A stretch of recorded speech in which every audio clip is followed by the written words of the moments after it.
Welcome to the Season for Speed podcast. I'm Kyle. And I'm Matt. You can find us on Facebook, Instagram, and YouTube at Season 4 Speed, the number 4.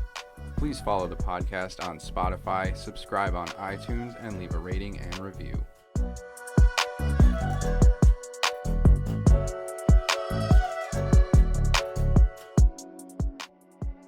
Hope everyone had a very Merry Christmas because Matt's did not end so well. It wasn't the worst in the world. I got an air fryer, so that was pretty cool. But no, yeah, I got into a minor fender bender with a 2010 Chevy Malibu. We were driving down a 2-lane road, and he decided that he was going to take a right turn from the left lane while I was on my horn. And the road was pretty icy, so I slid, but he didn't give me much time to stop anyways.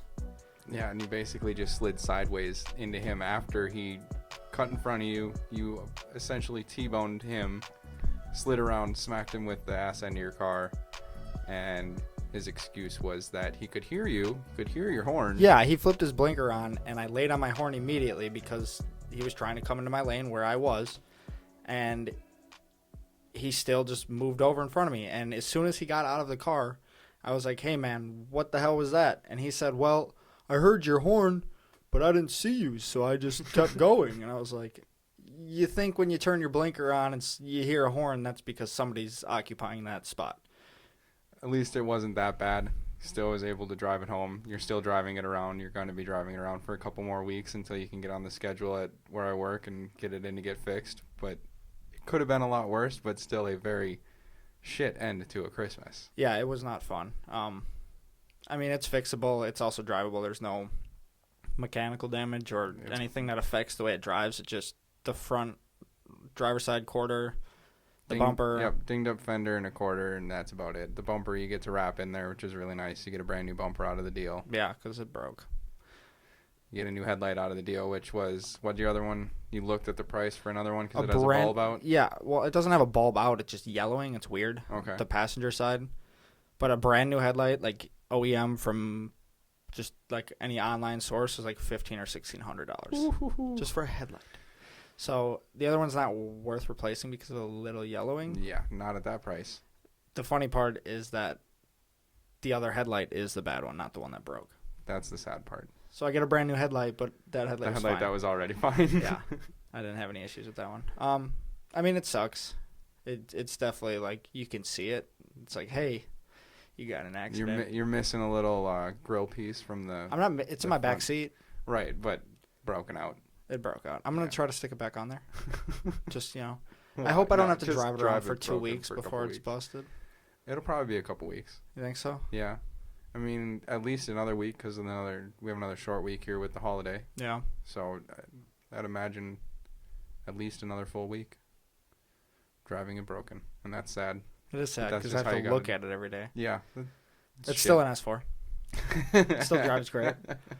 You can't tell from the inside. I'm just trying to make myself feel better. You can't tell from the inside. No, not at all. Right, you sit down in it, and it's not crashed You can't tell from the passenger side either. So I just try to drive in the left lane. Just pass everybody on that side. Yeah. There you go. Bad weather fucked you over with your car and also screwed us with... That wasn't even bad weather. I mean, a little bit, but that was stupidity. It was the tail end of a bad weather day. He told me, I said, buddy, it's a 2-lane road. And he said, yeah, I was driving in the middle. It's not an excuse. It doesn't I work. was also next to him, so there's no way he was in the middle. No.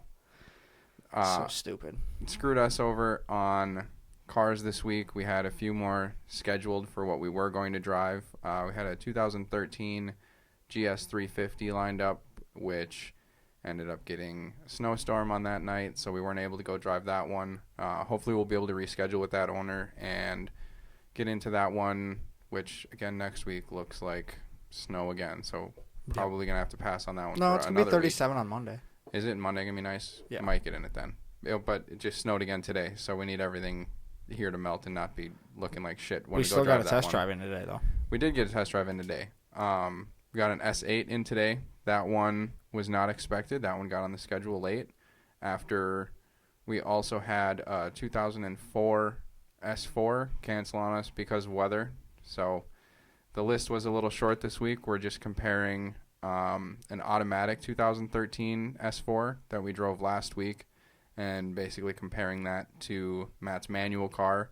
We didn't really get to drive that one very hard at all. That one was, this owner kind of babied this car as well, so this was well taken care of. We just wanted to get on a drive with this one to compare the gearboxes, but then drove the piss out of Matt's car, and we'll be doing the full review on that one this week.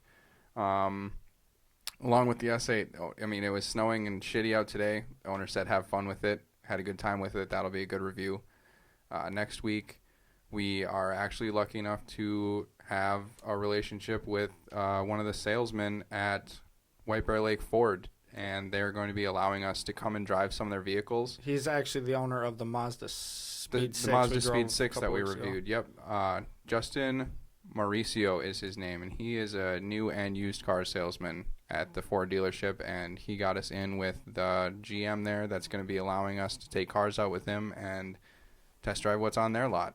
So we'll have a little bit more steady supply of different cars coming in that we'll be able to review, and this will make it a little bit easier to be scheduling with, one or two private party listings each week instead of trying to line up our schedules with 4 other people's schedules. It's very difficult to do. It's also nice because we'll get the opportunity to drive a wide range of vehicles. Like on their lot right now, they have a 2018 Ford Raptor and a 2017 GTI, and what is it? 2015 Taurus SHO. Yeah. So that'll be a good one to go into.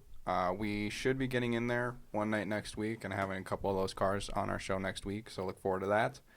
But this week, looks a little bit short just because of with trying to line up with the holidays and all the bad weather that we've been getting here. Trying to drive people's cars that they actually care about and are trying to sell is difficult. That's why we haven't had much Instagram content lately either, because we try to use the pictures we take of the cars we drive. And it's hard to do that when we're not driving cars because we get bad weather. My own dumbass fault. I have no idea what happened transferring the pictures of the S4 that we drove here. I have no idea what happened. Oh, yeah, all the Transferring pictures over, got deleted. Just gone. From the S4, yeah. Not sure what happened to those. We took so some good ones, too. We got some nice rollers and stuff. Yeah, but we've got some good pictures of the S8. We were able to take that one. We should have done some out to rollers my with work, that. get some interior and stuff. Yeah, we should have. We should do It was that with just all a of them. shit day today. It was, but we still could have got some nice ones in the snow. Yeah, could have been. Give it a little bit, the snow flying out. It looks good. It was a good time. That car was a lot of fun. We end on that one. Start with your S4. Or start with the auto to manual. I think we should compare first. Yeah. Yeah. Yeah. All right. Well, we'll start like we did last week with going through the ad for this guy's car that we went and drove. Let's see here. He's got it listed right now in Faribault, Minnesota. 2013 Audi S4 Premium Plus for $19,500. Car's got 79,000 miles on it. He said he was daily driving this car. He said not too many issues with it. What he has had issues with, he's gotten fixed. There's a couple of things going on with it right now that he has listed in the ad here. Says in very good condition, very fast, fun car, make a good daily. I agree. Matt has proven that. It's a great daily. The Bang & Olufsen stereo, best car stereo he's ever heard.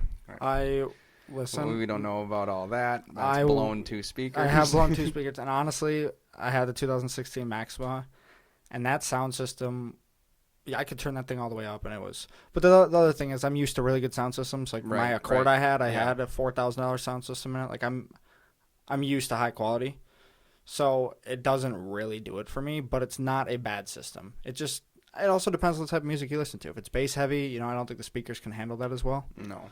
Plus, it's an old car. I don't know how it's loud. Crisp for a stock car. It's not bad. I just don't know. The guy that owned it before me might have loved loud music. So I'd assume you would. You blew that one pretty quick. Both of them pretty quick. It was like right in the same amount of time too. Yeah, like right after you got it. Yeah. Well, I know, but the time frame that they both blew was weird. Mm-hmm.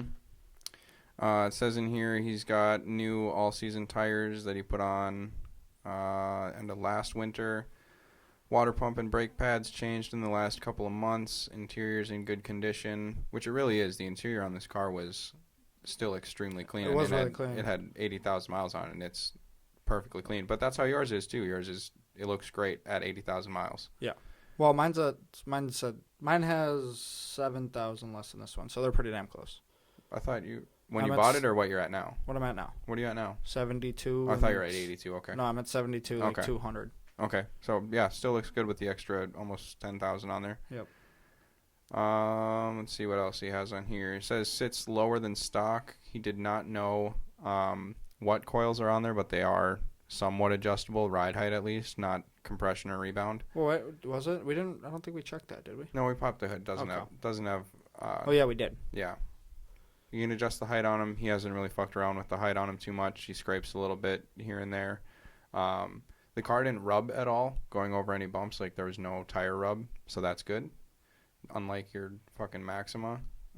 Well, that thing, the wheels that I had on that bump. car were way too They big. were huge. He still has the stock wheels They on were this. 20 by right? 10 and a half. He's got stock wheels on this? Yeah, they were stock. Yeah. It was just lowered. Yeah, the wheels on the Maxima were 20 by 10 and a half, though. That's massive. Let's see here. He's got small crack in front bumper. There's a light on the dash for sport differential system fault, which we didn't experience any trouble with. I expected to hear some kind of clunking going on with the diff in the back, and nothing. it was fine. It drove normal. Yeah, there didn't seem to have any drivability issues with it. And we had a good comparison because I have the same car, so it felt the same. It felt fine. Yeah. He says he bought the car with this light on and never looked into it, and I mean, I would look into it. I would look into it. I don't know why I haven't looked into it, but it's okay. it's fine If because it doesn't change anything. Like, no, if it drives as of right now, it's not grenading anything. No. As far as you know. Runs and drives as it should, which it does. Runs and drives as it should, just fine. He's got, what was there, an intake and exhaust on this one too? Yeah, there was exhaust. The exhaust was a bit drony. It was an aftermarket exhaust. You can come buy my B8.5 exhaust for me for $100. I will sell it to you. The exhaust was a it's little bit cheap to fix that. a little loud for me. Didn't really like the tone of that, but the intake. The intakes, you like that. I really like that. It was the open air one that really gives you the supercharger sound. You've got the closed box, full carbon fiber. You get more performance because you're pulling in cooler air. But he's got this open, just like the cone. Yeah. K&N. It wasn't a K&N, but no, you get the picture. Yeah. Just like the cone intake. The open air one. Yeah.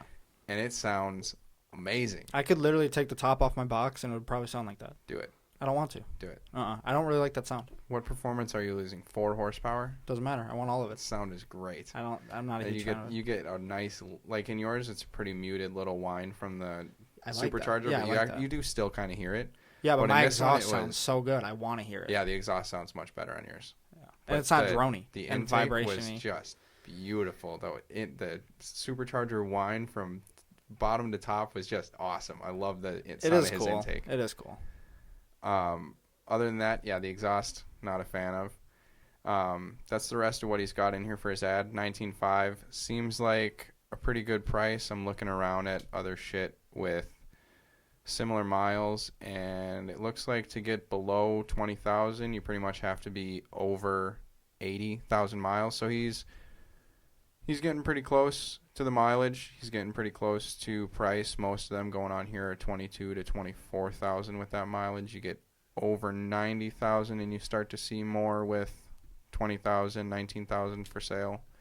But there's a lot of options out there for this car, and he has his priced below what most every other one is with that mileage. Certainly for other private party sales in this area, I've seen a couple going for well over 20 with 90,000 miles on them. Yeah. Oh, definitely. Now, that's the one comparison that is different between the automatic and the manual. Is the price difference. The price difference and the rarity. Right, because how many manuals did you find right now in the country? In the country right now, manual 2000, like my exact car, not the exact package, but the same year, there's one in the whole country in manual. And how many are there for the 0.5? Because for the 0.5, there's 5. The B8 was 2010 to 2013. 2008 to 13. 8 to 13, okay. And then 13 to 16. 13 to 16 for the 0.5. Yep. So that 0.5, those 3 years. There's 5. How many? There's 5. There's 5. It's a pretty rare car. It's a rare car. It's a good gem. It is. And there's none in white in my year. Actually, great. I don't think there's any in white at all. That's good. Let me. What I was looking at here, I was just scrolling through looking at other S4s that were for sale in similar years, and I found a 2014 in this like really bright metallic orange, and it's the only one that I can find in that color, and it's my favorite. Yeah, there's no white ones. It's no white ones? No white at all. There's silver, black.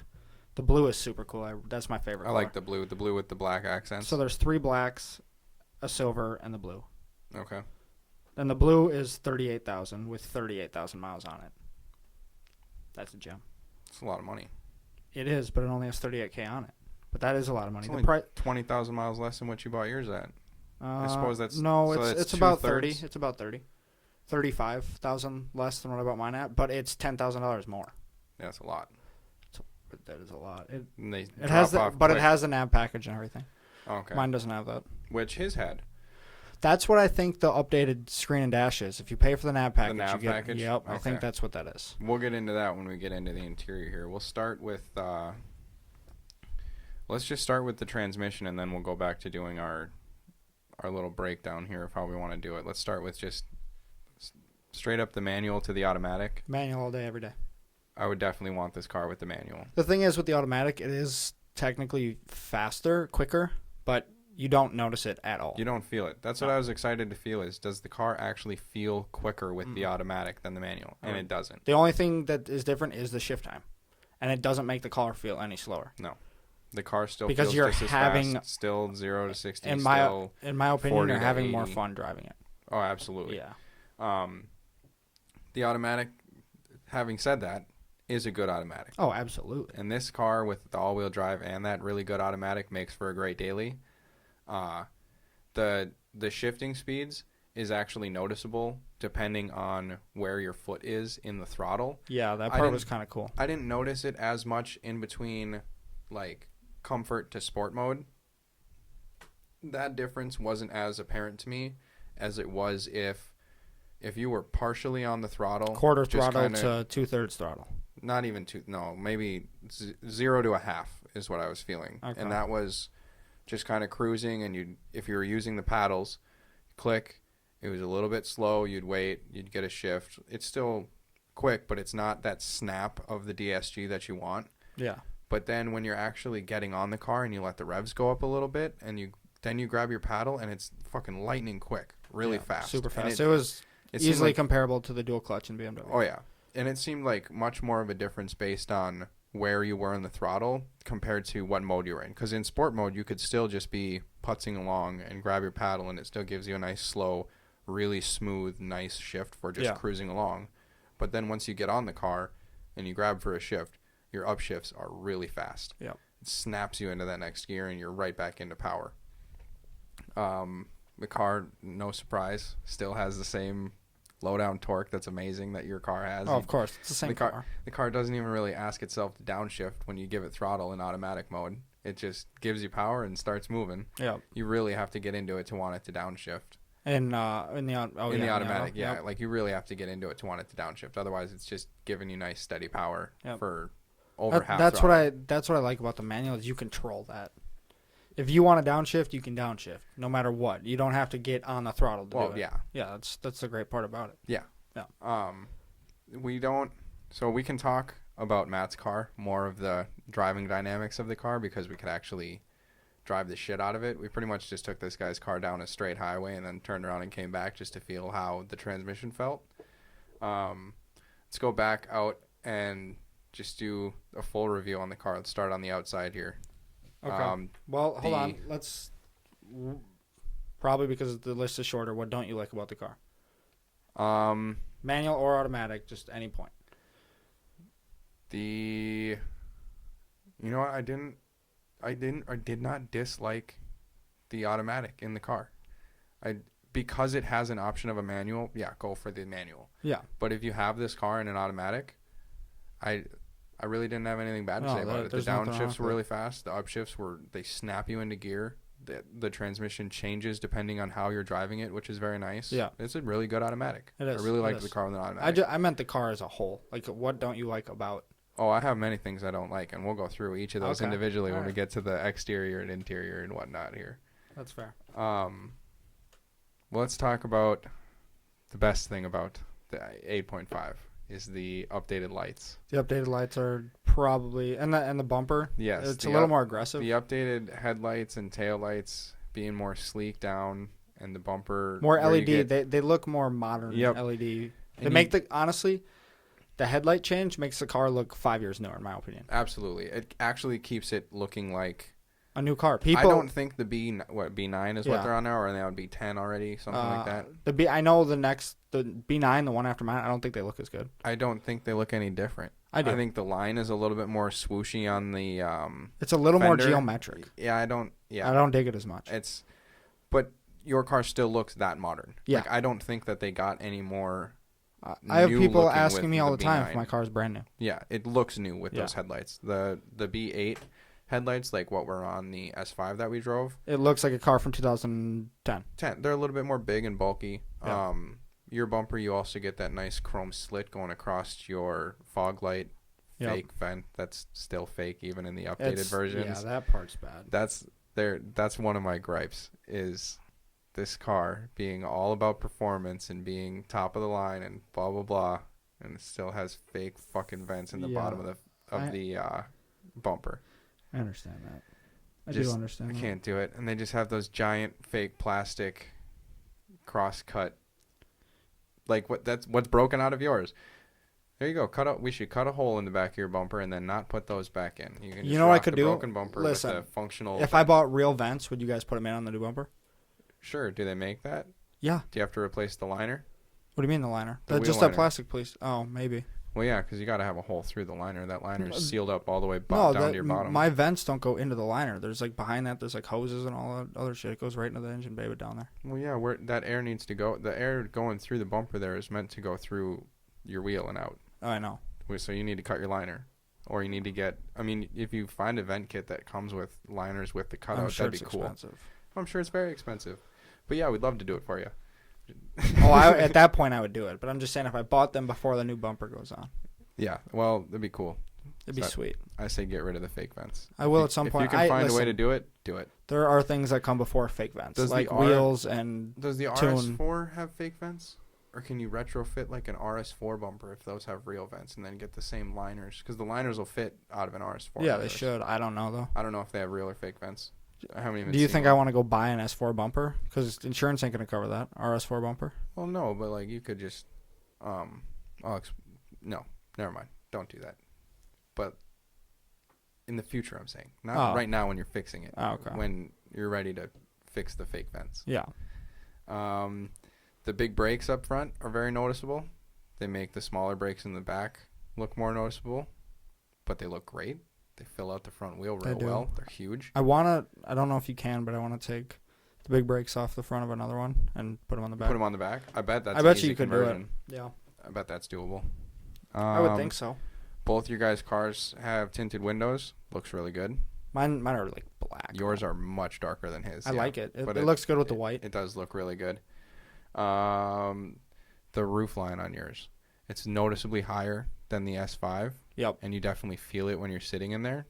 But like, it looks nice on the car. It does. It doesn't look big. It is much. It is much higher. It's not that much higher than the S5. It just looks higher. Yeah, it's only an inch. Or it feels higher. Feels higher, looks higher, but it's only an inch higher. Yeah, which isn't that much. Which is why it doesn't. But I will ruin say your you have windows no being headroom huge. in the back seat of that S5. No, the S5 zero headroom. Those are It's like just unusable because of the back shape seats. of the roof. And it's like a pretty big, kind of.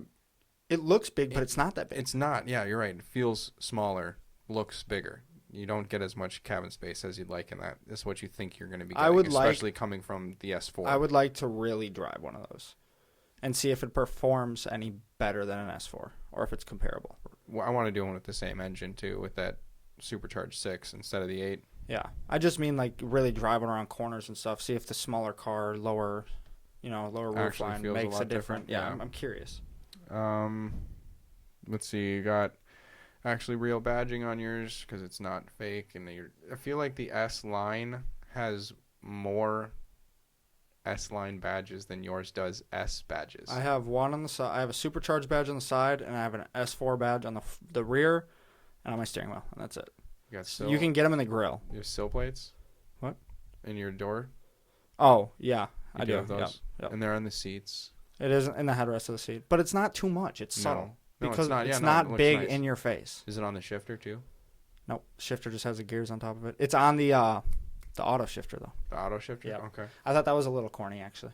Okay. I liked it. It was cool, but it was like okay, we know. You know what I mean? Yeah.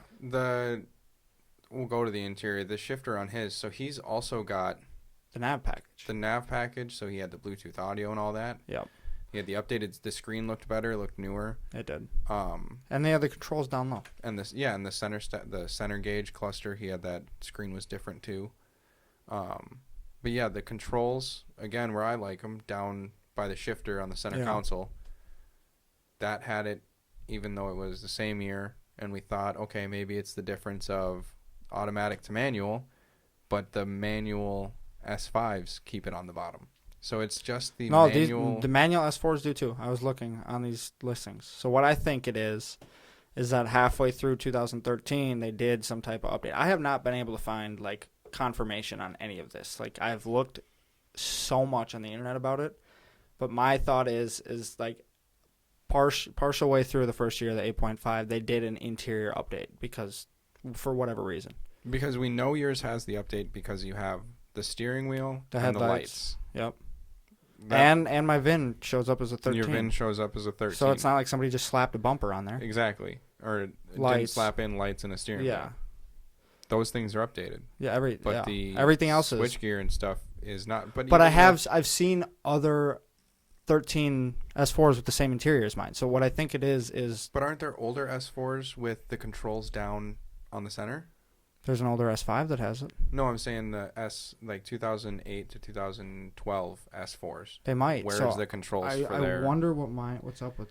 I'm going to go on here really quick and adjust my settings for what I was looking at for his cars back to like a 2008 to 2012. I'm looking right now. Yeah, it has the controls down low. It has the controls down low, really. 2010 right there. It has, and that's a manual, controls down low. Okay, so how many... And it has the newer center gauge cluster. But it doesn't have the or the steering wheel. It doesn't have the steering wheel. Right.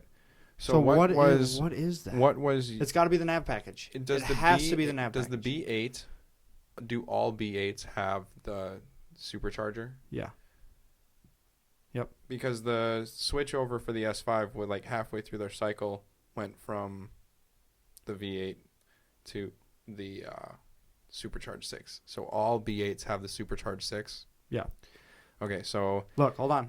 I want you to hear me. No, I want you to hear me. This one does not have the nav package, and the controls are up top. I'm telling you, that's what it is. So it's the nav package. It's the nav package. Okay, interesting. Nav package changes the whole. Because you get the backup like camera and all. Okay, so. And if knowing that, I would have got one with the nav package. Yeah, now. Because you get the backup camera. Interesting to know. Nav package. But that's all it changes is on your the gauges and stuff on your aftermarket price there. But that's what it is. Good to know. That one looks. You know how we found that out? Through research. We didn't even. I got no definitive answer, but after all this time and all this research, it's a fucking nav package. And you know what? Google can't just tell you that when you say, "Hey, why does mine not have this, but other ones do?" And it's not like good nav luck package. Asking the forums, they'll tell you what a retard you are for not knowing your fucking. And not only that, they'll answer a question you didn't even ask. Like. Shit. It's just shit. Long story short, it's a nav package. All right, so get the nav package if you're looking for this car. This guy's car does have the nav package, so there you go. It's a good buy. What else do we have here for the inside of this thing? Well, what else did I have later? Oh, the gauge cluster. That I actually really like your gauge cluster. I do too. I'm not typically a fan of the really light colored gauges. I like orange, and yours does it really well. It's not excessively bright, shine in your face. Everything's nice and legible and laid out very well. I know, but yours is like almost all the way up, isn't it? Yeah, I keep it pretty high. And it's not even shining in your face but crazy it's bright. Sporty. It's nice. You look down, it's sporty. Yeah, and that's also my problem with the light colors, is it usually looks very overly luxury and kind of classy and shit. The orange kind of gives it the more sport feel. Yeah. But yours does it well with all the black and chrome accents that they put in there. Looks really nice. Other than the center screen on his is much nicer, but yours is not bad. No, it's not bad. Same with your main center screen. It feels a little outdated. It feels dated. It's like a little. Honestly, I personally like the gauge cluster screen on mine because it's simpler. It's just black and white. I wish it wasn't as pixelated as it is. The new one isn't as pixelated. You know what I mean? It's not as blocky. But I like the color and design and layout better on mine. I'm happy that everything you have is dials too. I'm not happy that you have to click an extra button just to adjust your fans. Yeah. But I am happy that everything is on a dial. I don't like sitting and clicking a million times to go from all the way hot to down to where I'm comfortable sitting. And you get the dials in both nav package and not. Like, yep, the dials are always there, which is very nice. I like that when they do that because Audi used to not do that. They all had buttons. Like in the S8 we drove, it was fucking buttons. And I hate buttons. Yeah, buttons are no fun. Too many buttons. They wear out. Eventually you rub through it and it's just light in there instead of paint over it. It's classic Chevy. Yeah. Yeah. It's bad. It's so bad. When you're actually sitting in your car, it's all designed really nice. It is. The vents and everything are shaped. It looks the new same inside as the way as well. your gauge cluster and your center stack are. It's all shaped and moved in nice. Yeah. It fits nice. The fitment is great. Audi has great fitment. Yep. Everything. Where do we got creaks? In the door stack? Just right on that plastic. The door card where you pull. With the plastic handle. Yeah, like a plastic piece has to come off to get the screws to pull the actual door trim panel off. That thing, once you click it back in, just never sits right again. So it creaks a little bit. But that's the only thing in the whole car. Yeah, your dash doesn't creak. It doesn't move around at all. It's very solid. Very solid. The actual ergonomics of sitting in your car are good. You don't feel like you're sitting, down in a low sports car, but you don't feel like you're sitting up on top of the car. You just feel very level with the car. Everything where the steering wheel is, where you can move your seat to. Your seat moves all over the fucking place. I love the thigh adjusting part. That's the seats are nice. They're so comfy. The sport seats in the S4s they're really so comfortable. Nice. They look like they're going to be like really bolstered and really hold you tight, but they're not super bolstered. No, they're bolstered enough to hold you in on a corner, but they're really just some soft, comfortable with some wide spread out shoulder pads. Yeah. I like where your shifter is located. It's not too low. It's not crazy high. It could be higher. You know what I think is really cool is the center console thing, how it opens up. So where the cup holders are placed, you have like two right there. And the cup holder, the center console thing slides. So it can be pushed forwards if your elbow, sits forward more. Or if like you in sit Toyotas. Back. Yeah, you can pull it forward. It like kind of snaps forward. My Honda had it too. Mm-hmm. But when you have a drink in there, you can't pull it forward at the bottom height. So what you can do is you can lift it up a click, and it'll go over a can of pop. You know what I mean? Oh, yeah. Which is really cool. That's nice. Because then you can have two drinks in there. You have to move it back to get to the drink, but it's there, and it's not like, oh, my God, I got to put this away. It's like, okay, lift up, grab. It works. So it's a decent setup. It is. Unlike every BMW, which has a lack thereof of cup holders, or they're just really bad. You remember those click ones in my 3 Series that come out of the dash? Yep. The worst design in Actually, the world. I personally think the cup holder in the 135 we drove was worse. Oh, yeah. That it just was so out of place. Just like waiting to get broken stuck off. on the side of the center console there. It looks aftermarket. I asked him if it was aftermarket. It's not a good spot for that one. No. The S8 that we drove, abysmal. Had one cup holder. Terrible. One. And it's a super luxury car. It has one cup holder. And it was like an inch deep. I don't know how it's ever going to hold a cup. Okay. This car had 4 seat memory buttons for the passenger seat, 4 rear memories. heated seats, a heated sunroof, and it had one cup holder in the front. The whole front of the car. One cup holder. And it looked like an ashtray more than a cup holder. That was bad. I did not like that part. It was missing some interior bits, but I know it wasn't missing the cup holders. They just don't exist. It might have had door cup holders. I didn't even look. I don't door remember. cup holders suck. The ones on my S4 are actually really nice. I use them all the time. They're really good. I suppose for a bottled drink, it's not that bad. It's not. I even put cans in there. It's actually really good. Really? Yeah, because if you put the opening face, because they slant forward, so if you put the opening facing up, I guess never spills. We can actually talk about driving your car for this review. Yeah, because I ripped the shit out of it. There's not another chance with any other of the private party cars. Not going to be a chance with these dealership cars until we actually get into actual press vehicles that will be able to push cars like this. So it's nice that you actually have a fun one that we can beat the piss out of and actually talk about where that car lives. Well, we beat on it nicely. We're not like destroying the clutch. We're just driving it. I was not nice to it. No, I'm not either. But you're not destroying it. No, I wasn't destroying it. It's just driven how it's meant to be driven. But yeah, driving it at the top is nice. But you shouldn't even destroy a clutch if you're driving it at the top. That's what I'm saying. Smooth is smooth. You got to drive nicely and you're good. Exactly. You can rip it and drive nicely. Driving this car fast is fun. A lot of fun because you don't fucking know you're going fast. You just look. Well, no, you know, but it doesn't feel it like. does not feel like it. Like, you look down and you're seeing pretty deep in triple digits, and you're just like, oh, the car still feels the same as it did at 60. Nothing has changed. No. Nothing starts getting wobbly. Nothing Smooth. You just feel so in control the whole time. So I'm curious if you get that same feel with the S5 because it's. Because of how much smaller it is. But it's wider. Yeah. I wonder if it feels better. It might be more stable just because it's a little bit lighter too. Yeah. Where should we start here? Just how comfortable it is.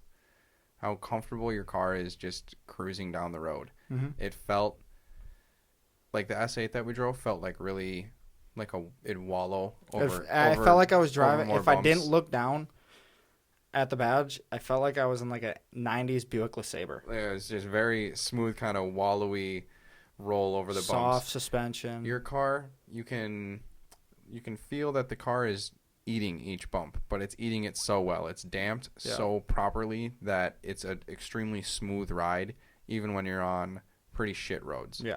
Like, once you're moving. When you're going slow, you feel how tight your suspension is. Like, when we were downtown on that shit road, when you're going slow, you feel how tight the suspension is. It's not going to really eat as much up. But going fast, the car is incredibly smooth. What this car is meant to be hauling ass down the freeway. That's what it does best. And it's really good at it. It's very comfortable there. It's shifty too. It's agile. It's it not is like agile, you're driving a boat and you're like, oh, I gotta. No, you can hit that gap. If that gap's there, you can hit that gap. Let's talk about the steering really quick. So we found the same thing in the auto as in your manual. There was no change there. Nope.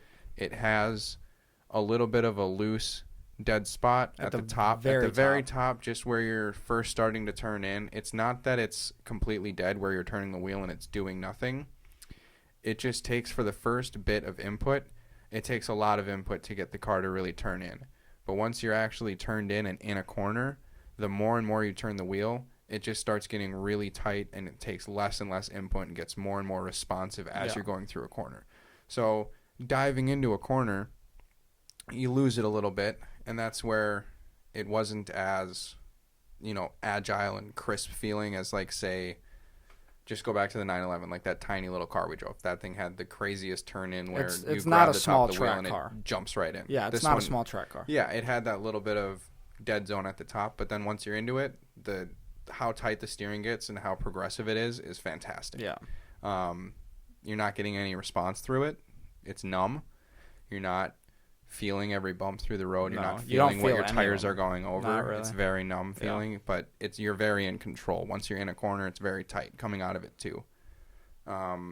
Like going through on the way back, the roads were, hey, you should probably slow down to 45 for this corner coming up. And then where the gearing is in this, it was like you'd basically go through the corner. If you wanted to be going fast and going where the car could handle it, you're in essentially the bottom of fourth, going at maybe 100 to 105 to maybe 115 around a corner. But then what's so beautiful about your car is the torque is still there. Oh, all the time. You never lose pull in that car. I drove it a little bit like that, using your torque and using the full power. And then I went back to driving where, okay, let's keep it all the way at the top of the rev limit, keep it at the top of a gear going through a corner and see if that changes the experience at all, see if that makes it any better.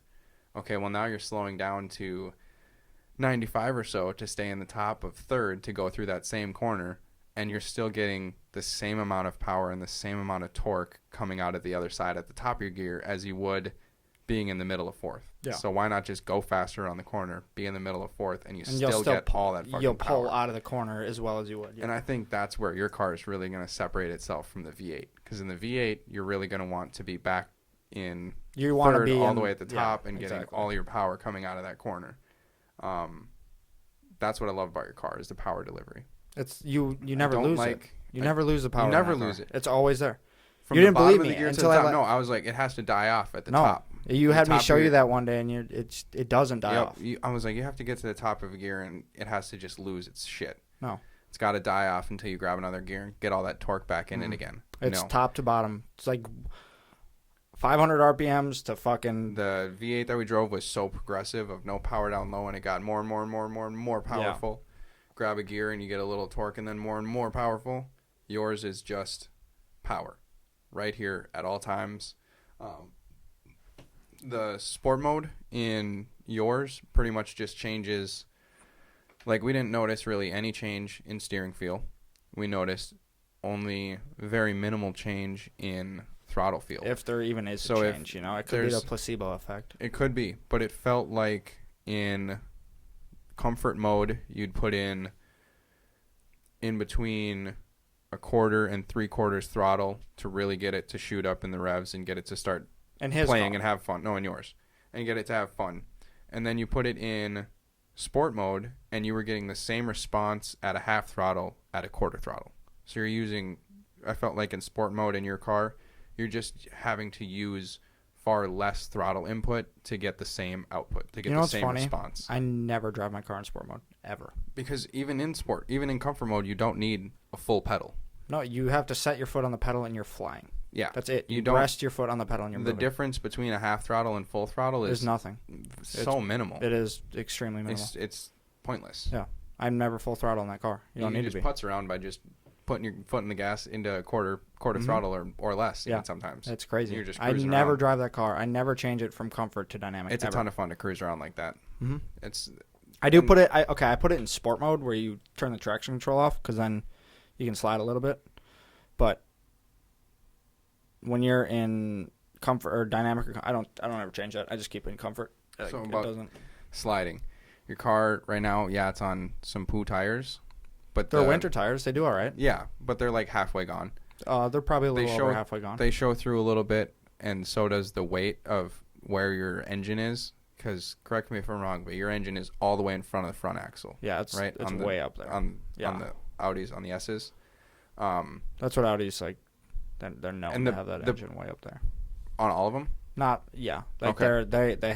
The motors are far up in Audis. Do you feel that when you're going into, say, a lower speed, really tight corner? Yeah. You start to get a little bit of that understeer, and you feel where your weight is up front. You feel it drag a little bit. Yep. But you don't feel that when you're in a really high speed corner because there's so much grip and it's so easy to get back on the power so early in this car with the all-wheel drive that you're shifting all that extra weight off the front tires and you're pulling yourself through a corner much easier. You don't feel any of that understeering crap at higher speeds. No, and honestly, it only really shows at those low, tight corners. Honestly, a lot of it, when I get good tires on it in the spring, I want to try it again.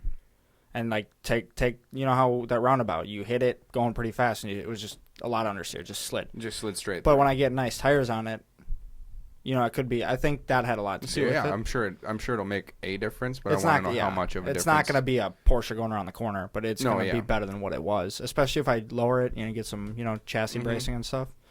Yeah, it'll help it a lot. The gearing in your car is really long, which we found the same in the Audi S8. It is long, but it revs up so fast. It does rev up really fast.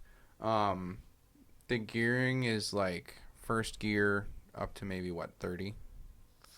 35-ish. And then you're going all the way over 65 in second, and you're going damn near 100 in third. Yep. You can hit the governor, which is 155 in fifth gear. So you get your first 3 gears are pretty damn long. Mm-hmm. You're playing pretty much in 3 and 4 most of the time when you're really getting a nice spirited drive. If I'm on the highway, yes. Otherwise, it's 2 and 3. Oh, really? If I'm just playing around on like city roads and stuff, hell yeah. Oh, city roads, yeah. But I'm saying if I'm on the highway, it's 3-4. Well, I'm saying like the kind of road we were driving, like a back highway. Yeah, 3-4. 3-4. 3-4 is really where it's. If it has some windy parts, you might throw second, but. You might. I didn't really get all the way down into second through any. Second and third, like first throws you back in the seat from a jump, like from anything. First just really throws you back. Mm-hmm. Third in that car, you fly. Yeah, third it picks up. You can go 30 in third and just fly, or you can be going 60 in third and just fly. And it's the same pick up and go from anywhere in that gear, especially. Just that gear. Yeah. Anywhere in that gear, it's especially. Insane. Second and first. Once you hit fourth, the lower end, then it's a little like depends on the speed you're going though. If you're going too slow for fourth, obviously you're going to lose that. But what I'm saying, but also the bottom of fourth is 100 to about 120 before you're really starting to pick up again, and you get up to like 130 before you really need to grab fifth. Yeah. It gets you moving, and you still feel it everywhere, even at the top of the speed like that. Road noise in your car? None. Minimal. Very minimal. Very minimal. It's a cocoon. Mm. You feel refined. You tell me my exhaust is so loud all the time, and I can barely hear it when I have my It's music loud on. as shit outside. You pull in my neighborhood, and I'm like, dude, I put drive your fucking slow. car in third. I drive slow. Put it in neutral and drive roll slow. or something. Every time you hit first, it's just bop, bop, bop. It's loud. It's not quiet. It's a loud Sounds exhaust. good. It sounds great. But coming into my I neighborhood. did it one time in first. Yeah. Now you pull in third very slowly and calmly and roll, and it's great. Nobody else has told me it's that loud. I mean, I can hear it. Whenever I go through tunnels, I roll down the windows and it's loud. Like, I can hear it. It's loud. With the stock exhaust and the stock intake, There's nothing. silence. It is the car was silent. Well, the thing is it projects it through the car speakers. Really? So when I bought the exhaust, the directions were really weird. It didn't send you directions. It sent you a QR code that you scan with your phone. Okay. And it brought you to directions Okay. online. So it's like saving paper. It's kind of cool, actually. I've never seen that before. But one of the steps was to take the fuse out of the thing for the sound projection. So it's just not on anymore. Mhm. That's nice. Yeah. Okay. So then you just get full sound. That's nice. I would have taken that out anyway. Yeah. I didn't know it was there until I did my exhaust. I had no idea it was there. And then you found out about it? Yeah, because Holy it doesn't shit. sound like it gets projected because the car doesn't make any noise. Yeah, it's still quiet. So it gets a even when it's little rumble projected. when you're really on it. I'm like, okay, it has a little bit, but it really has nothing. No, it's And that's the one complaint I have about the stock car. it's how quiet it is. Yeah, it's really, really quiet. It's The supposed to be a sports car. It's literally a sports car. The stock S4, the stock S5 was nice and grumbly. The And V8, the V8 yeah. sounded Oh, great. yes. The stock exhaust was awesome. You don't get that with the S4. You didn't need at to all. go too much more than that. Like, yeah, louder is better, but Not always. Not that true. one sounded Hell great. no. Louder is not always better. well, not excessively. like that, but the louder guy's than automatic stock is always S4. better. The guy's automatic S4 was louder in my car. And it did just- not sound as good. It was droney. Yeah, It was. I don't know. I'd never heard of the exhaust. I forgot what it was called. I I wouldn't. don't remember. I did a lot of research. He didn't put it on there, by the way. He bought it like that. I did a lot of research before I bought my exhaust. Like, I listened to a lot of videos, talked to a lot of people. I went with the AWE Touring exhaust. So if you have B8.5, buy the AWE Touring. If you like really loud exhaust, it's going to drone, but you can get the AWE Track. It's the same exhaust as the Touring, just no mufflers. It's going to be super loud. When you shift in your car, it's nice. You get a nice, You get a little you get burble. nice little burbles in A it. little bit. The actual shifter feel of your car is really fairly solid. It is solid. It's not. The whole manual driving experience of it, clutch shifting, it's super user friendly, Mm-hmm. but it's a sports car. It's weird. It's not like incredibly mechanical feeling. It feels like it has a very nice clunk when you go into gear, but it really feels like a plastic on plastic kind of slide in click more than it does like the metal on metal kind of gear select, you know? Yeah. But it still feels really solid and It's firm. smooth. It's really smooth. That's what I mean more about like with the plasticking. It's very smooth but still very solid feeling. You don't get that jello Volkswagen feel that you get with their manuals. Like theirs are just super loose and sloppy and No, it's not sloppy. not a fan of that. Yours There's is a very- little play, but it's not. There's a little play, not but it's sloppy. but it's very crisp as you're going into each gear, And and each gear is deep enough to where you're actually getting a nice click all the way into that gear. Yep. Like some of the cars that we've driven have mainly on third gear. It seems like third gear is like really shallow, and you Yeah, don't really you don't- get a full click So you all don't the way really into know if that you're into gear. it, yeah. It's not. When you're really going at it and driving hard, you second guess yourself a little bit. Oh, did I get all the way in that gear? Your car, you really feel it click all the way into every gear. I will say the steering wheel in the S4 is one of my favorite steering wheels in any car. The flat bottom Just bottom looks that very nice. that in there, design in and the that way car the with buttons the. are. I know you don't like piano black, but the piano black with the chrome accent and the buttons, I think it looks super good. I think the design of the wheel is very nice. I like the flat bottoms in cars that should be driven like that and are okay Not to the have Stinger? a flat bottom. Not a fan of it in the Stinger. Not the Maxima.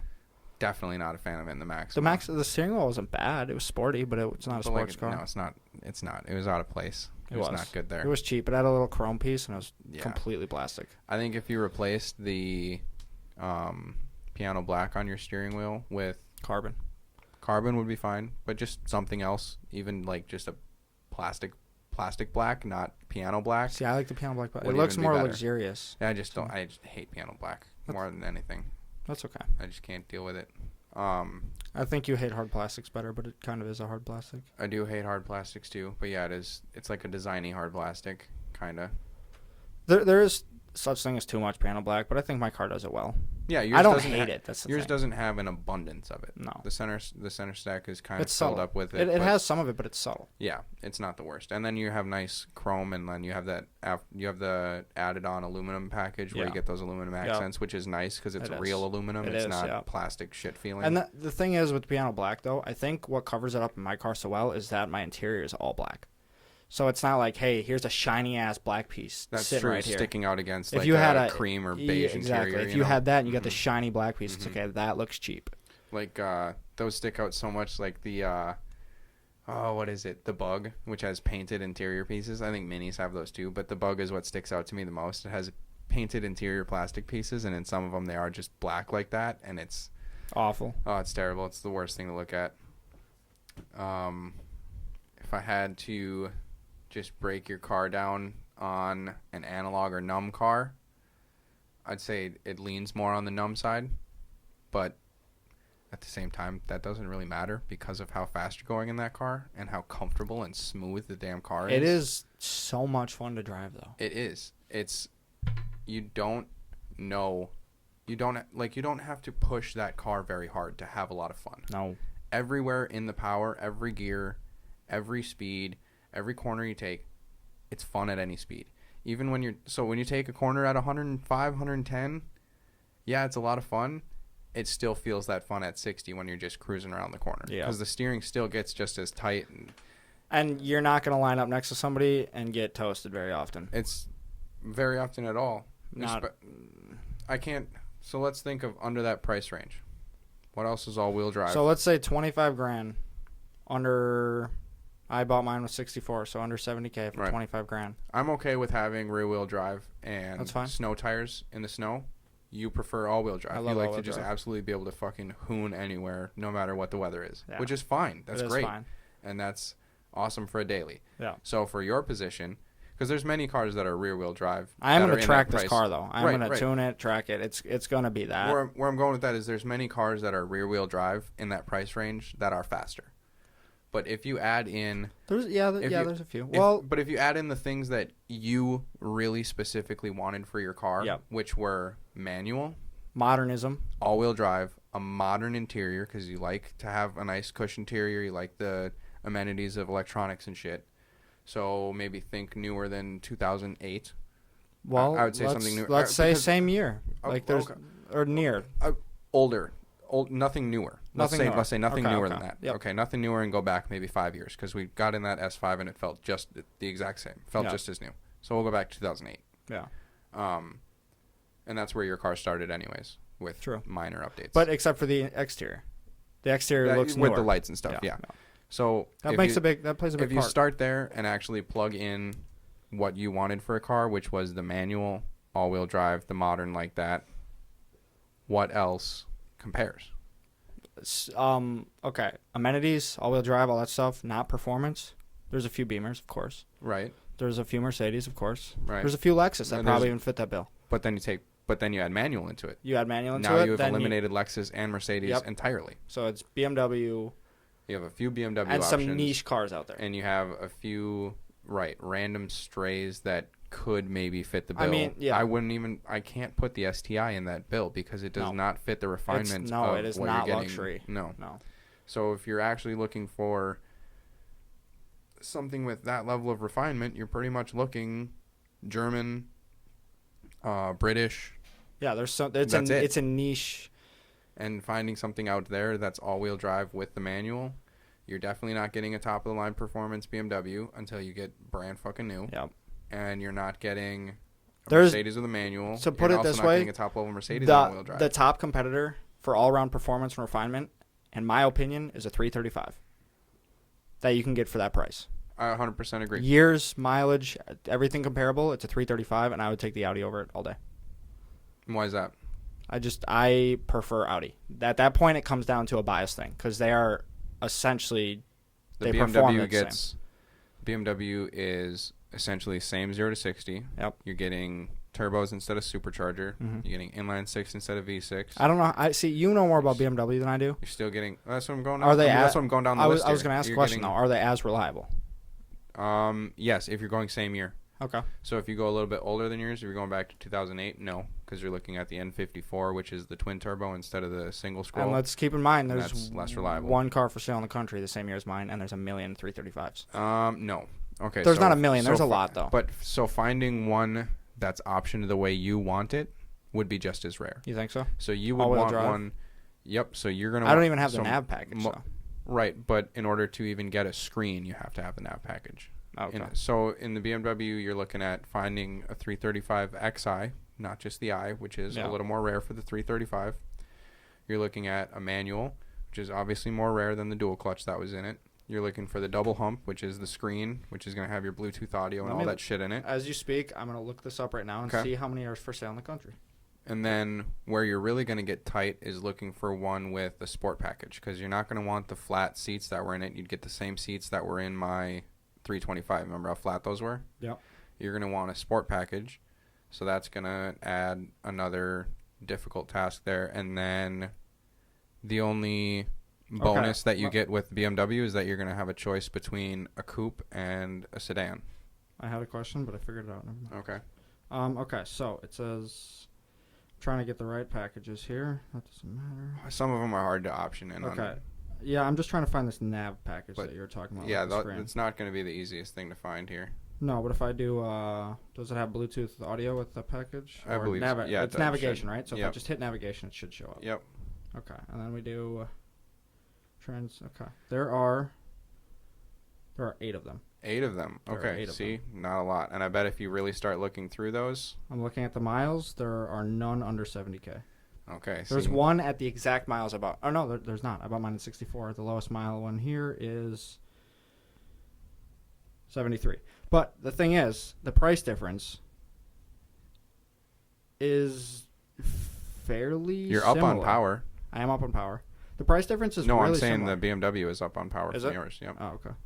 The price difference is about the same. I'm going to be honest. Yeah, the price difference. They're similar in price. Yeah, very similar. Especially if you're finding one that's got the N55 in it. Finding one before that is going to be a little bit tricky. But so yeah, that would be my opinion of its closest competitor. Would be that car. It was, and honestly, when I was looking at cars, I was going to look at a 335, but I just fell in love with the S4. I'd agree. They are very similar in everything that you really compare through them. Because you can't even compare an M car to an S car because there is the RS. No, because there's M competitions. The M is the S. That is true. It's just you wanted all-wheel drive.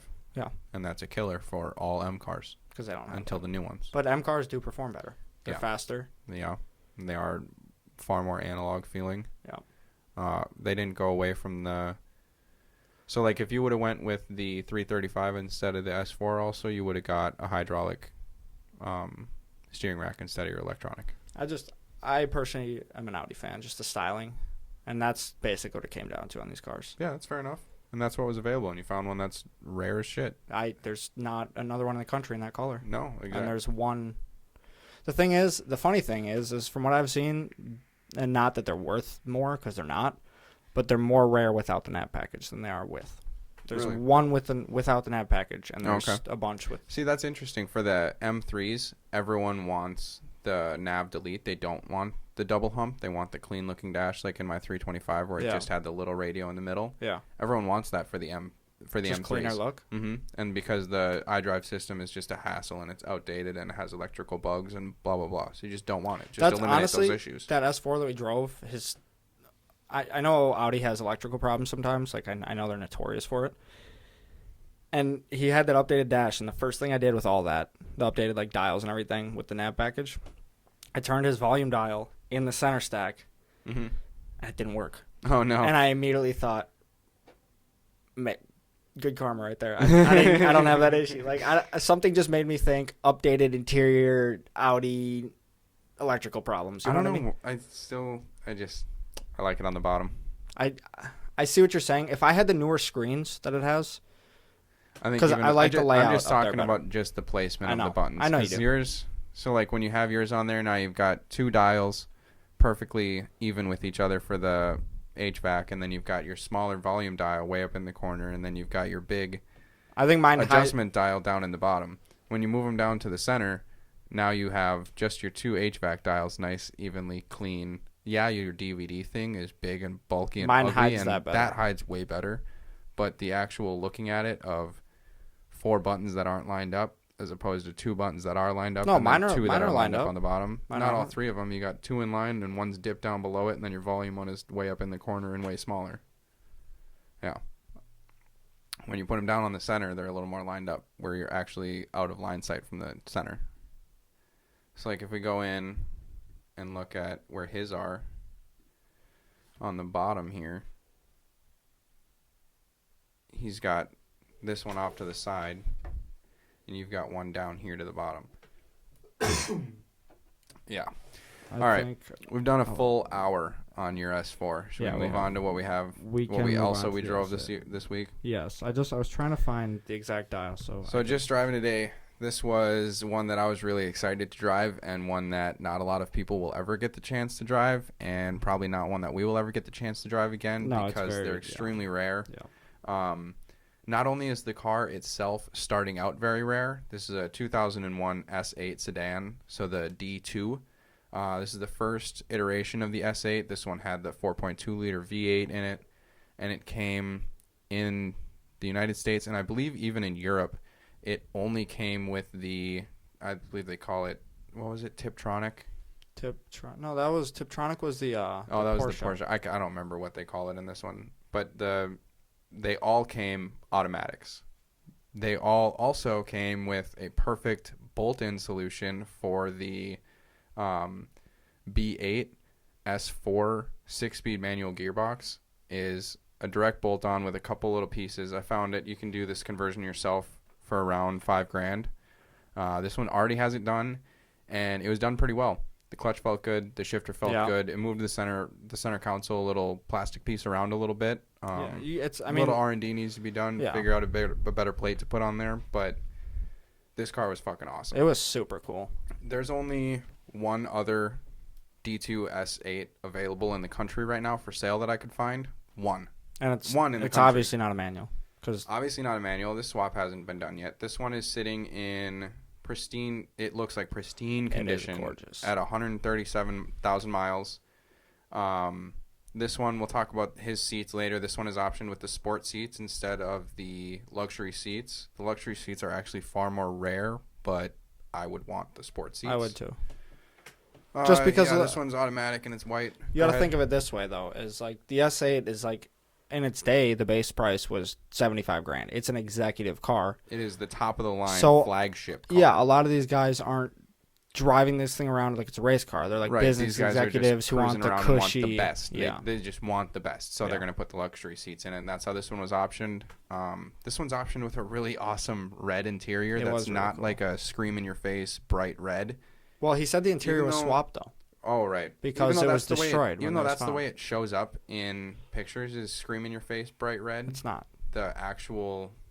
Oh, maybe that's why it has the luxury seats in it and not the sport seats, is because they couldn't find sport seats because they're so rare. Potentially, or they just wanted the luxury seats. Could be. He didn't do the seats. And the seats actually still felt good. There was decent bolstering in them, and they were comfortable. They're very cushy. Like I said, it felt like I was driving a Buick LeSabre. It's a very comfortable car. Yeah. Let's read through his ad really quick here.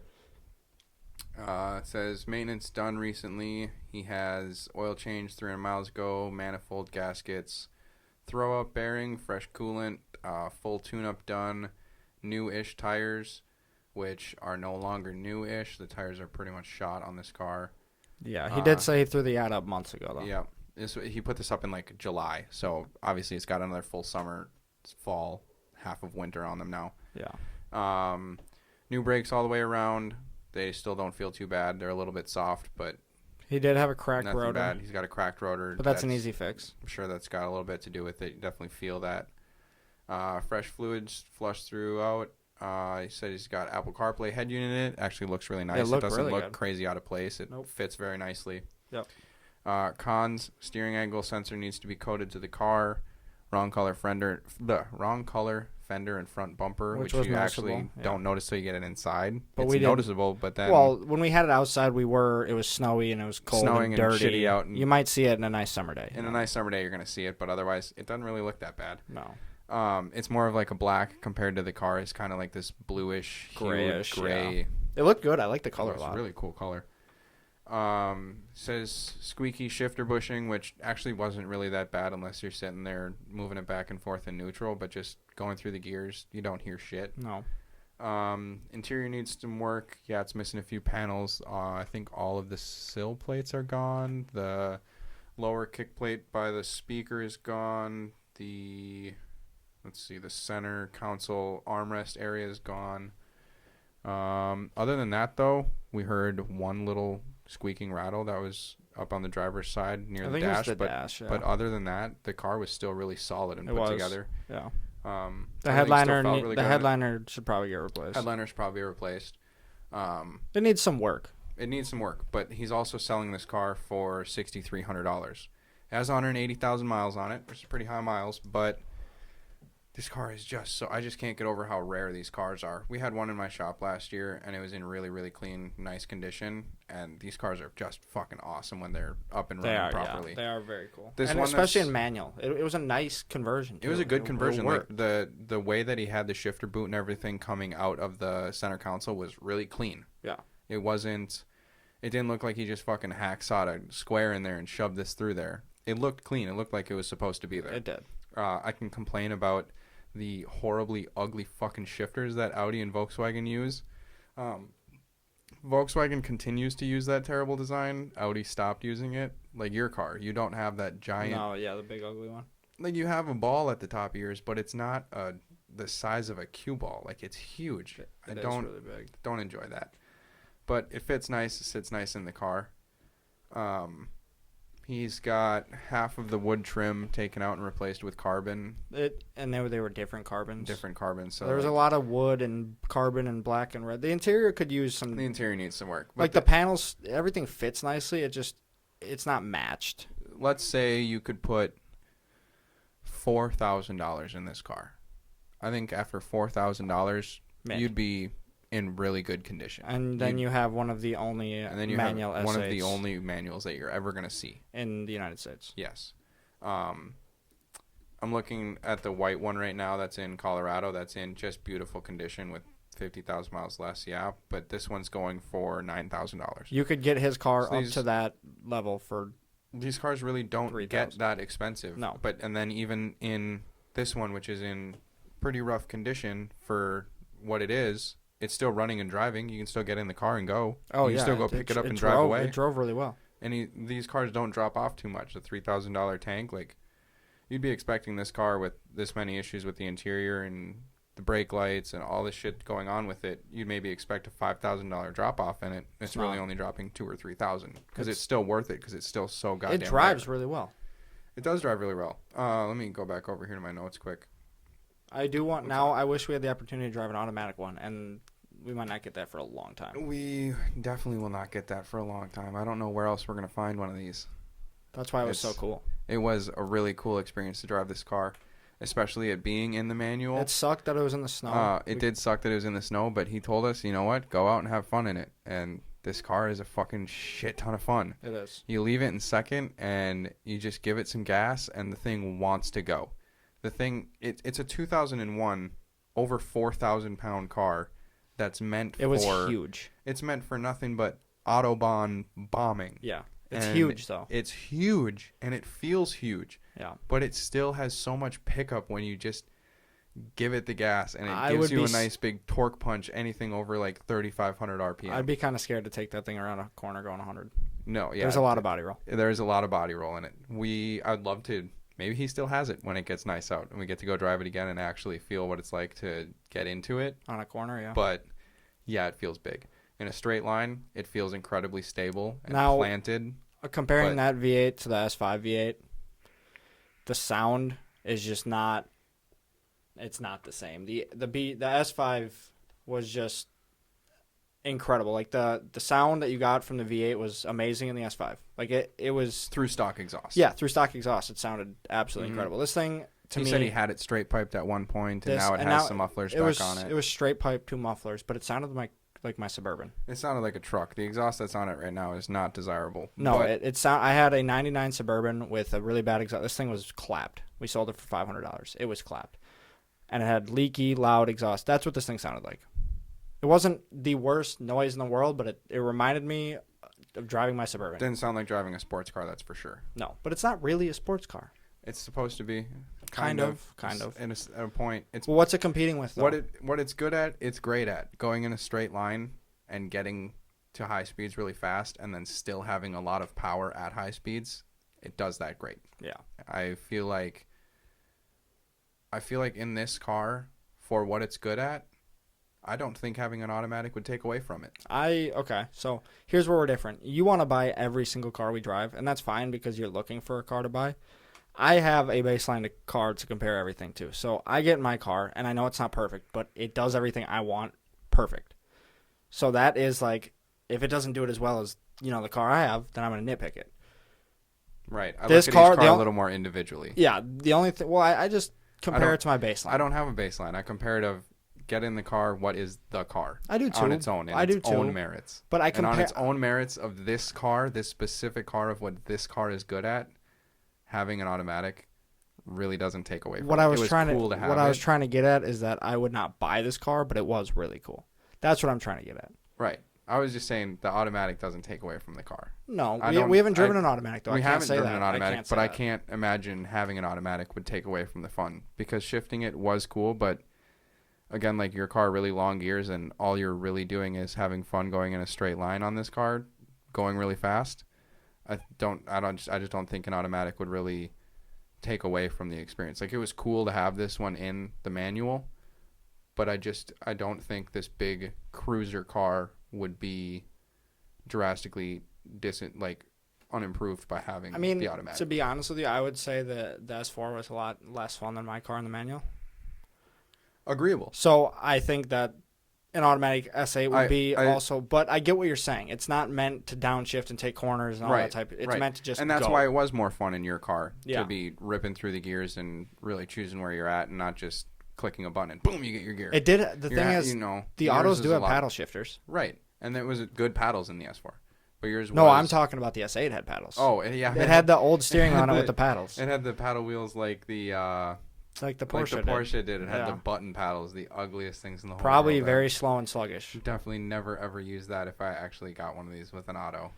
I just don't. It's just such affordable power. Let me of ask just you this. Cruiser cool shit. Out of all the cars, I think I know which one you would say.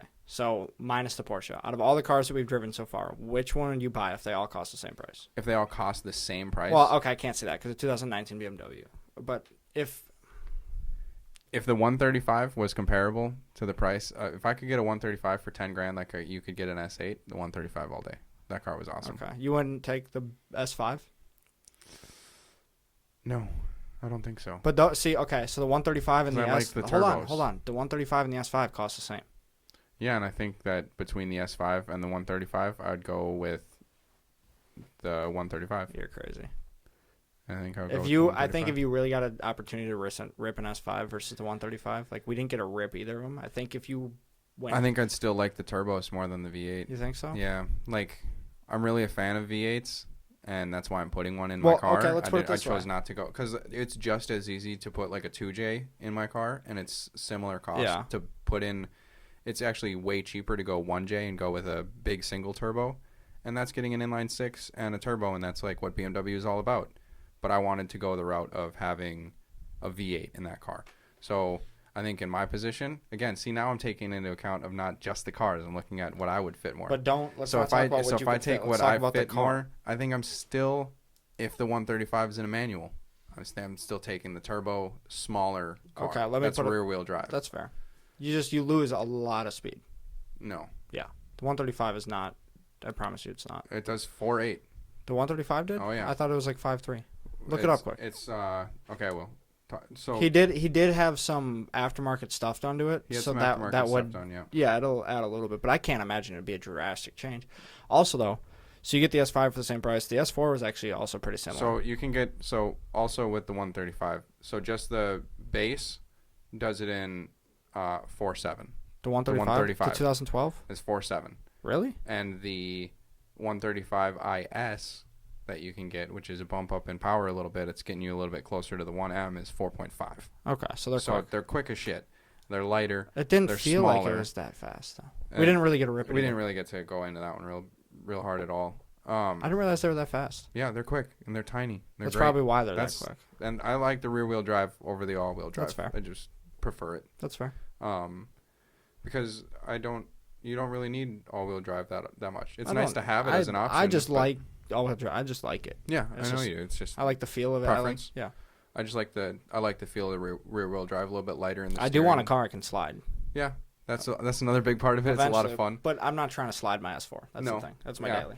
Yeah. If I want a car that can slide, I'm going to buy a car that slides. This guy told us when we went to go drive the 135, he's like, this car is a fucking ton of fun. Like, basically, just leave it in second and put it to the floor when I'm getting on any on-ramps. Just end up, I put it in.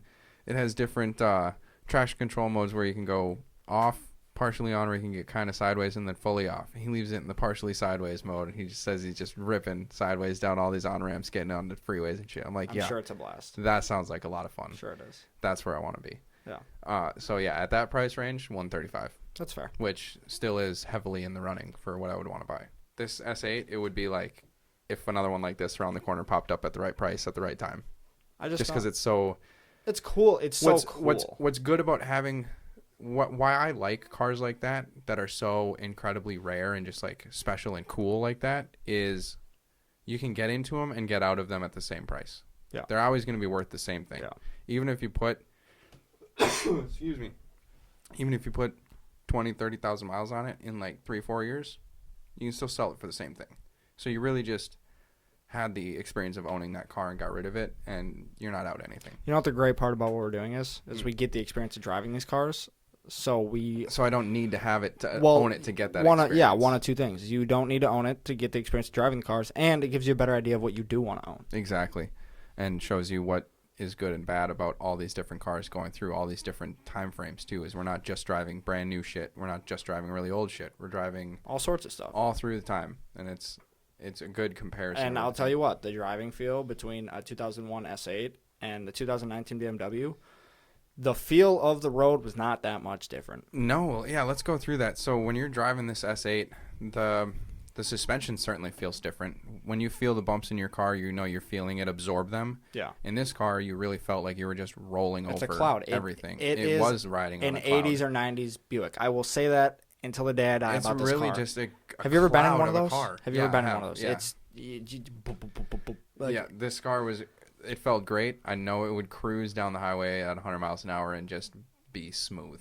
Yeah. And just be fucking fine. But the thing is, I would be worried about this car getting a little squirrely. Yeah, no, you get into turns and stuff, and there certainly is still body roll for this car. There's a lot of it. And this is the S. It's a heavy car, This is supposed to be the tightest suspension that they have, but it's certainly still body roll.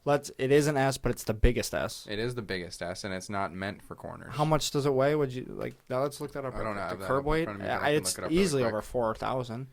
Yeah, it's definitely over 4,000. It is. If an E39 M5 weighs 7 or 3,800 we found, I guarantee this is 43. Check it out. I'm getting 4,300. That's your guess? I'm gonna say 45 because it's a big car. It felt huge. I'm sure it's. I don't even remember what I said. It's 4,068 pounds. So that's not as heavy as I thought it would be. But it's still big, and it feels big, and the length of it is what you feel more than anything. That's true.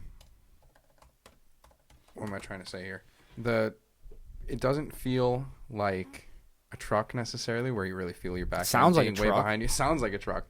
It turns in pretty nice. Yeah. But then you just get all this body roll, and you're still getting the same kind of numb dead spot at the top of the center of the steering wheel. But it's not. It's almost shorter than where it is on yours. It gets tight a little faster. Similar, but as soon as you hit the steering, like where it's snappy. And that's where I felt a lot of body roll, and you'd kind of give like as soon as you get into that tight steering, you really start to feel the whole body move just like it's like over a wave. the steering. Yeah, it's it's so noticeable. It's a big car, and you definitely feel it everywhere that you're driving it. You get a little. We had a really snowy day here. And he said, if you're comfortable in it, get it a little sideways. You leave it in second, and it's extremely controllable. Even with the slightly bald tires, the all-wheel drive in it still works perfectly. And the traction control doesn't work on it. There's no traction control on it currently. Yeah. But still, even just cruising around, you don't notice that until you really put your foot in it and start sliding around, and you have a really controllable slide. It is. That's where I feel the all-wheel drive comes in. And you really had to, so like in your car, leave it in second, and you really have to dig into it to get it to slide around and to But get it to lose its I grip also and move around. You have better tires, right? Yeah, exactly. But That's going to make a difference. They're it not is going great, to make a difference. but it's going to make a difference. But you still really do have to get into your car to get it car to want to move itself off center. Yeah. This one didn't take shit.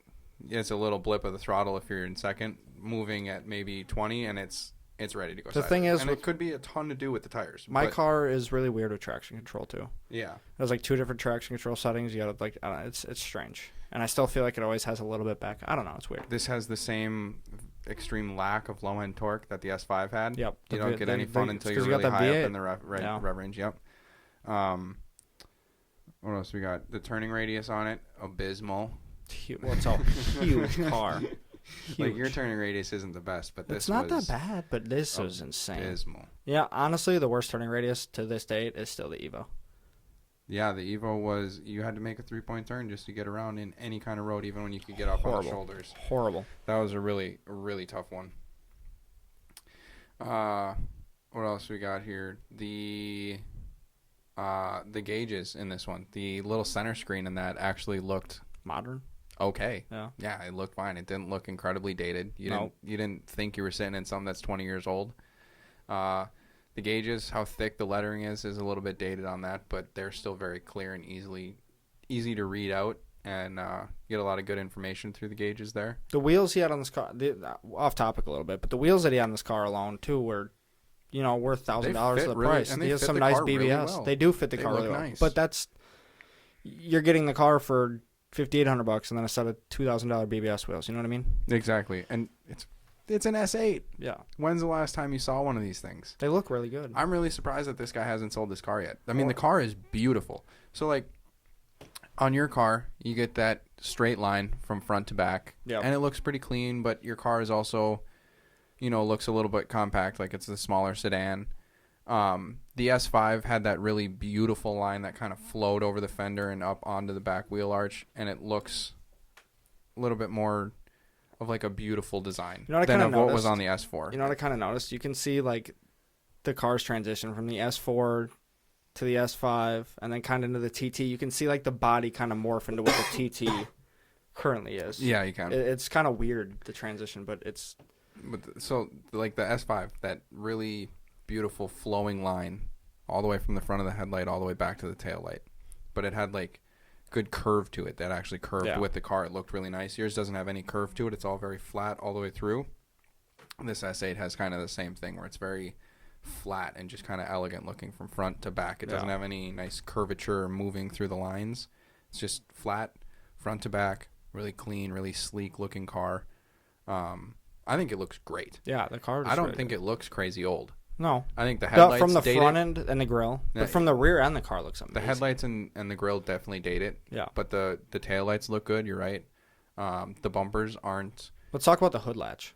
Oh, the hood latch is a son of a bitch. It's atrocious. You pull the latch, and then it's supposed to stick this little plastic pull tab out of the top of the grill, and you pull it, and it opens the latch up. Horrendous. It's not a good design. No. That's not cool.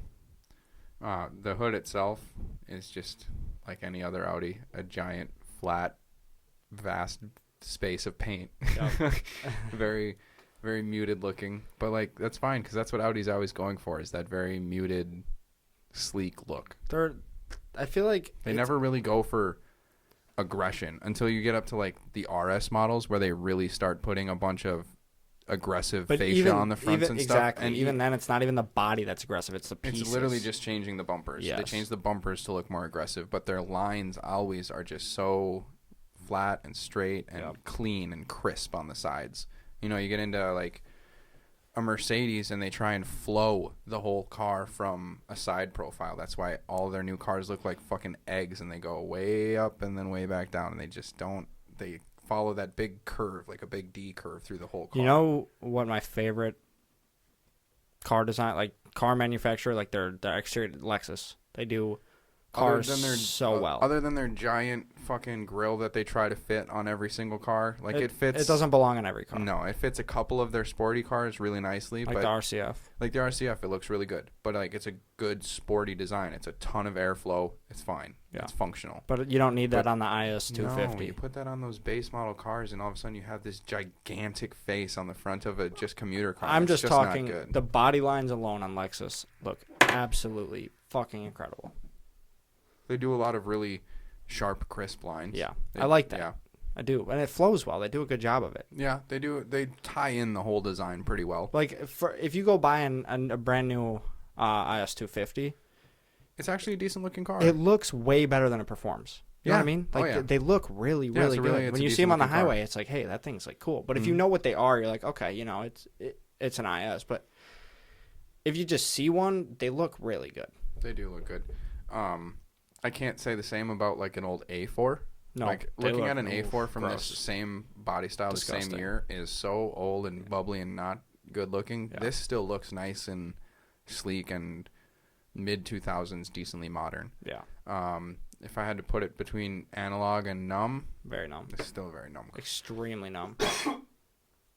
It might be one of the most numb cars we've driven. You don't feel a damn thing. No, nothing. Float over it all. Everything through the steering is extremely numb, but that's exactly where this car is supposed to be, is on the extremely numb side. It's You not know, a race car. the 3 Series was more numb than this. It didn't wallow over bumps the same way this one did, but It didn't have actual nearly the steering same feel body and roll, though, The either. pedal feel, no, it didn't have the body roll, but like the pedal feel on this one was, it still felt connected. You still felt decently connected to the engine through the gas pedal and shit. In the BMW, you can tell just how electronic and horrible it is, and it's super just electronic. the same. It's not horrible. It depends on if you like that or not. Yeah, And you don't. it's no big difference in feeling. It's It just is not different. for me. But honestly, I think that has a lot to do with the age of the car because does, they didn't yeah. have the electronic feel. No, in exactly. the And early that's 2000s, but that's what you're. and now I'm that's still what looking everything for. is Yeah, because exactly. everything needs to be electronic, I guess. Yeah. Last couple of thoughts here on this car. I would definitely be more prone to getting a car with the sport seats if I was going to get one of like course, this. yeah. Like, yes, these were comfortable, but I would want something with a little more bolstering. Well, yeah, a you're little trying more to sporty drive to the it. car. Yeah, I would want to be having a little more fun in this car and Now- throwing it around a bit, even though it's meant for straight lines. It'd be Let me put it this way: if you did some chassis bracing, threw this car in coils, lowered it, stiffened it up, this thing could be a really good This time. thing looks really, really good lowered. So the one that we had in my shop getting fixed up last year was lowered and on some big 20, I think it was on 20-inch rims, and it looks Amazing. great. Yeah. I mean, they get really low just sitting on coils, and I didn't get to like actually drive that one around at all, but I mean, shit, I can't imagine that there's half as much body roll. no, There's and that- nowhere to roll. It Exactly. was slammed and just sitting on coils. And that's the Thing thing. looked great. I bet if you have that stiffer suspension, you could really I drive can't this imagine car. what it would cost to do that to this thing. I can't. You could probably throw nice coils on it for $2,000 or $3,000. I'd hope. I'm It's sure a you lot. could. It is a lot. But It'd be where I'd want to go first step with the car if I got one. that's what it would need. Yeah. Unless you bought. Okay, let me ask you a question. Would you do the manual swap on this car, or if you bought one automatic? No. No. You No. Just keep it. No. Wouldn't do it because I don't think it was that crazy to drive in a manual. It was fun. It was fun, but like, I don't know. It just felt special because of how rare it was. Exactly, It that's didn't true. feel special because it was a good manual. But for what the I car. mean, you hop in that car. If you have the manual one in your garage, you hop in every day. You're like, I'm like one of Absolutely. very few people that you own feel this. incredibly special in it, and you love driving it every time because it's not the automatic, and it Yeah. is more fun. Yeah. But it is not. enough. It's not worth it. Yeah, All of that change. Yeah. And I think it might even retain the value a little better Oh, without come it, yeah. future with Yeah. having the Because automatic in it. finding someone that'll pay a good price for something that's been It's really going to torn be a apart special like that. buyer, very, very special buyer. which is probably why he hasn't had much interest in it yet. But I mean, at that price, Somebody will buy it. Somebody the will power buy it. that you're getting with a manual transmission and all-wheel drive, and like, you're getting so much car for so little money in this situation. Yes, it's a car that needs shit to be fixed, but it needs nothing to be fixed for you to drive it 1,000 miles across the country right now. It can just go. Nothing extremely mechanical is wrong with this car. It's fucking awesome. Okay.